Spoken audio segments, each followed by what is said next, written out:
பஞ்சபூத ஸ்தலங்களில் அக்னி ஸ்தலமாக விளங்கக்கூடியது திருவண்ணாமலை.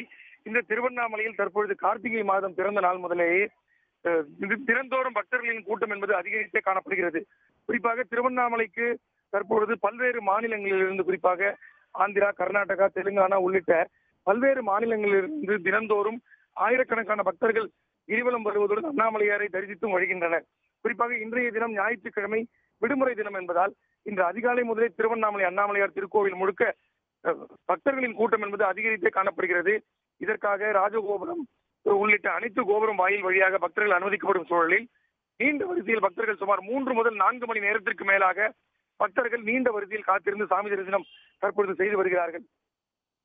ராஜகோபுரம் வழியாக பொது தரிசனத்திற்காக அனுமதிக்கப்படக்கூடிய பக்தர்கள் கிளி கோபுரம் வழியாக உள்ளே சென்று அண்ணாமலையாரையும் உண்ணாமலை அம்மனையும் தரிசித்து திருமஞ்சன கோபுரம் வாயில் வழியாக வெளியேற்றப்படுகிறார்கள்.